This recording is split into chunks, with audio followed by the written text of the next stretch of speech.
Hello, my crafty friends. It's Sharon Luska here from My Crafty Greetings. I'm doing a Scrappy Tales and a craft roulette video. And squares came up as one of the elements on craft roulette for the cards, or I guess it's the project has squares in it. So I got this book corner, which is like, it's a bookmark, but you don't have to just use the things that come with it. You can add all kinds of great things to it. And then Sabrina also has add-ons. And what it does is it just hooks over your page and gives you like a cool looking corner like that. And so anyways, these I made, though I modified the book corners into paper clips. That's going to be another video. I'm just finishing up the editing and doing the voiceover, but this is the farm animals. Oh my God, are they not adorable? And of course, that's the rope from last year's release that was like the ocean themed one. So these absolutely yummy triangles and squares of leaves here that are part of this, I die cut out in some nice thick white cardstock. And I put some dabs of Tombow Monomalty on the back and let it dry, so then that way this delicate stuff doesn't squish out, because I've got this piece here that's actually the bookmark piece cut in a nice light blue pearl paper. So here's what we're doing. Card with squares, bee colors, bee garden colors, an element that's Monday, and then use markers on your project. So, and if you haven't checked out Craft Roulette, you have to. So I have 11 by 17 Nina Solar White cardstock here. It is 80 pound, and I'm gonna get two, because you know I'm a 5x7 card maker here. So I'm gonna get two 5x7 cards out of this here. And what I did is I scored it at 5 inches and 5 inches, which leaves a 7-inch panel in the middle here. And then what I'm going to do is, when it's folded, I can line it up with the 5 and keep it up at the top here where the blade is strongest. This is where it's going to cut through the thickest stuff. And this is not built for the thickest card cutting, but 80 pound, 3 layers of it, it'll go through. And then I spin it around to keep the best, straightest edge as part of my card. And I'm going to line it up at 5 inches again. And as you can see, this is already 7 inches long, and it's got 2 5-inch foldovers. This is a good piece to hang on to if you're going to do interactive cards, but you can see the 2 5-inch flaps here. And this is great for doing all kinds of different cards, and by the time you add all the stuff to it, this is definitely strong enough. Excuse my house coat, I had a brainwave while I was like already in my PJs. You guys all craft in your PJs too? I know it. And I've seen crafters on YouTube here that craft in their PJs as well. So anyways, I just want to make a pop-up fold here. So I'm looking at it and I want to make sure that this still has an overlap of about 1 inch. And I'm going to make the tent portion 1 inch and 1 inch. So I'm putting in a score line at 4 inches and a score line at 3 inches. And so that's going to leave a 3-inch front panel. But this little W shape here that I'm doing is going to allow my card to stand up. So that way we can use that bookmark piece for something other than a bookmark, because it's going to mesh together in the front, and that is going to make this tent fold card. I don't know exactly what this kind of fancy fold card would be, but you can see here, this is the layout of what we did. So it's an 11-inch piece, and then we've got a score line at 5 inches from one end, 5 inches from the other end, a 7-inch panel in the middle, and then we scored from one end at 3 inches and 4 inches. It's an 11-inch total card length here. And that's what this whole layout looks like. So those are those extra score lines that we put in just on the one end. So now I've taken my panel and I've cut it so that it's a full 5x7 panel. And this is one of those unique technique that I haven't shared yet. I'm still making sure that I perfect it. Plus, I've gotten a little bit behind with everything. I've had a lot of medical appointments. So yeah, I'm one of those people that relies heavily on OHIP in Canada, which is the healthcare system. I wish you guys in the States had healthcare. Boy, it's so important when you end up in a bad way to be able to have some healthcare. So yeah, I'm making sure that we're getting our money's worth out of our healthcare system up here. So anyway, so I'm just gluing these on, and you can see I have a 1/2 inch overlap there. So this top piece is 4.5 inches, and the bottom piece is 3.5. No, the top piece is 3.5 inches. The bottom piece is, wait, I'll write it at the bottom here. It'll be magical because it'll be correct rather than just me running my mouth and saying stuff that isn't true. So there you go, it meets in the middle. But it's important to have this little overlap though, because this is what's going to keep it from flopping around, so that when we place this piece on top, it's actually going to sandwich that bottom flap in between. So we're going to use a flower to hold this all together, and I wanted to show you some cool things that you can do to put texture on the petals of flowers. This is the I Love You Mom flower set. This thing is like almost 3 inches across. This flower is like awesomely large. So you can see I used a fork to stroke in some lines, and I also have this tool. If you see in the cake decorating stuff, these are actually from Dollar Tree in the US, but if you see in the cake decorating stuff, anything like this little paw-shaped thing, it is so cool for sculpting flowers. You gotta check out what it does. Is that not the coolest thing ever? Don't look at my nails, they're horrendous. So you can see here the fork, and then I just scratched in some lines. And you can also take and just kind of ruffle the edge with your fingers too. There's lots of things you can do with these flowers to make them look different. But I'm gonna spray this, because once I spray it, it's gonna be like setting it with curlers, right? So it takes all that fibers. I can't remember, it's not chitin, but anyways, whatever those fibers are that come from the wood, the pulp, once you wet it and then it dries, it makes it hard and durable. So it's going to work well with being the pivotal piece for holding the card together. And it's also going to hold this beautiful detail here. And so you want to stroke this towards the center of the flower when the petals are wet, because if you push out, you may rip the petals. And this is just 80-pound Neenah Solar White. I got it at Office Max, 11 by 17 pieces, so that I can make my 5 by 7 cards. So just let that dry. I did 2 of them. So we are going to stack those here on the bottom piece, and then our top piece is going to have that the bookmark die there.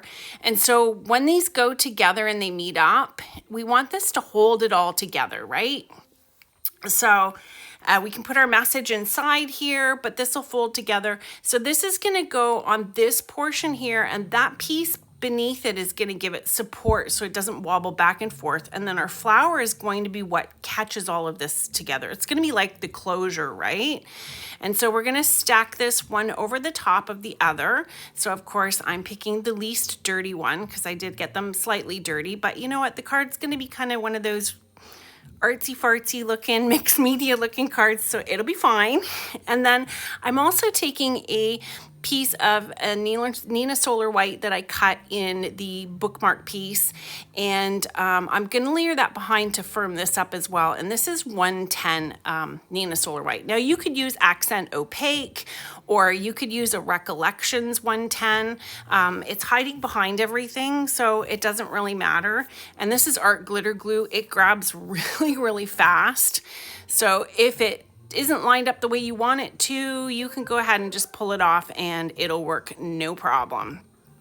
So we're just gonna line this up here, and I'm just getting some of my homemade foam here. This is packing foam, and I just put sticker, put Xyron on it to make it sticky. And the nice thing is that I can see right through it to see where I need to cut it perfectly. You can't do that with foam tape, you know.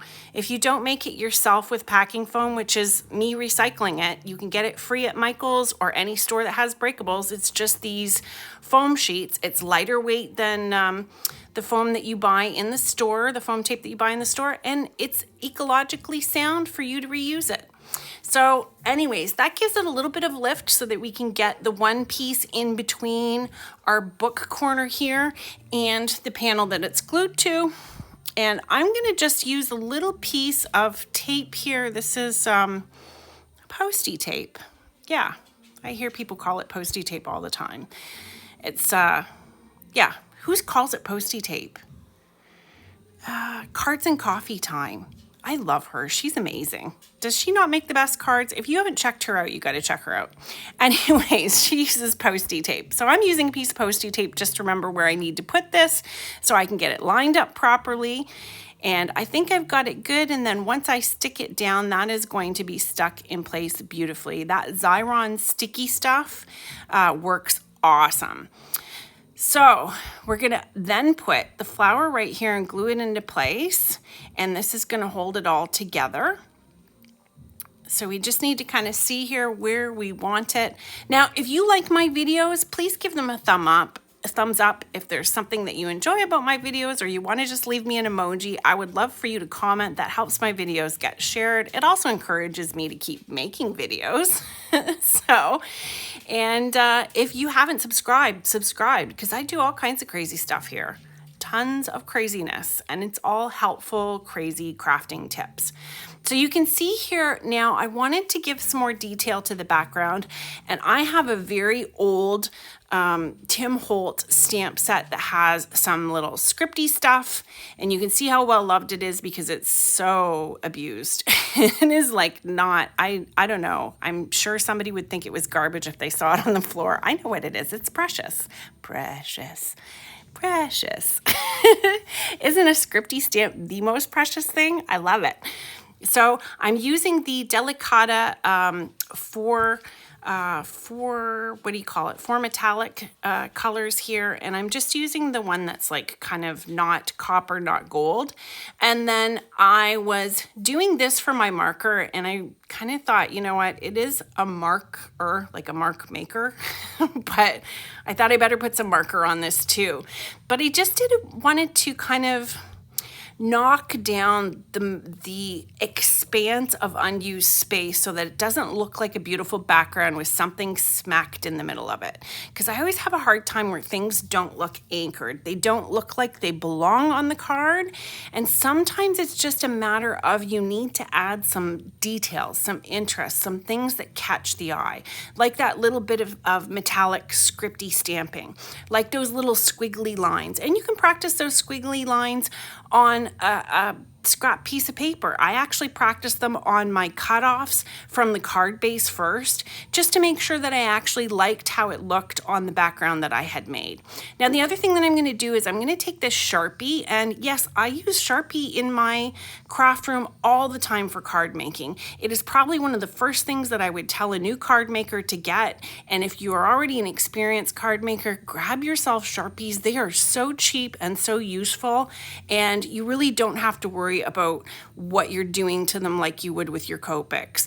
Plus, I like too that you can get the little teeny tiny fine ends here, and all I'm doing is like doing tic-tac-toe scratches here, and I'm just putting it on the background. It's light enough that it's going to be barely visible, but the thing is that it adds more texture to this background to knock it back and make the focal point more of a focal point, because the two things were competing with each other. When you have a background that is, you know, clean and dramatic looking, and then you have a focal point that's clean and dramatic looking, and you try to put them together, they will compete with each other. And if you mark up your background and knock it back, then that'll help your detailed centerpiece to pop out. It's one of the techniques for cards where you're having a difficult time meshing the two things together. So this is my technique of using Tombow Mono Multi. I'm gonna let that dry. And the other thing I've done is I've covered up my pieces here with some die cuts so that I can just flick on some gesso. Now I'm using white gesso because white gesso is gonna be a matte kind of chalky looking splatter. I'm mixing it up here. Now I didn't put enough water in this, so it's gonna be some pretty splatty chunks, but once it dries, it's gonna look just fine. It'll be just perfect. I didn't want it on my focal point because I wanted to make sure that the focal point was really eye-catching. But you'll see in the final show of this card and the final photos of this card how dramatic this really is. I've had probably about 4 different people try to buy it from me already, and I've had to say no because I wasn't quite done doing this video. So anyways, I always keep myself an unbent Paper clip 2, I've got it on a magnet just above my desk so that if I need to poke out my glue, I can. And I've got some centers from the Blooms Trio sets that Sabrina has in the Scrappy Tales shop. And I'm just putting those centers in. So the Monday component is nothing to say, which was pretty much me every Monday. Hot mess and nothing to say. So that's how I'm qualifying that last component for Craft Roulette. And you do have to check them out. You can win prizes if you make a card. It is a great way to keep you making cards and keep you engaged in your stash. It keeps you thinking about the things that you have, and it's fantastic. These little pieces here, I cut them apart from the book A7 book die set that Sabrina has. Love it. I will list all of the products below so that you can go and check them out. Isn't that gorgeous just to have that piece sitting there if you do your writing above it? So pretty. Who wouldn't want this on display? I should make a bunch more of these because I think that they're going to go in a heartbeat, and there's not even a sentiment, so I don't have to worry about people saying, you know, oh, I wish it wasn't a birthday card or this or that. You know what people are like, right? So thank you so much for joining me. Hopefully you're getting some time to get crafty and get in your craft room and make some cards. I'm experimenting with taking photos too, so I'm trying harder to be a better photo taker, friends. I'm not good at it. I'm not good at everything. Cards, it's a different story. I've been doing it for a long time. But anyways, thanks so much. Take care and check out below for all of the links. Bye.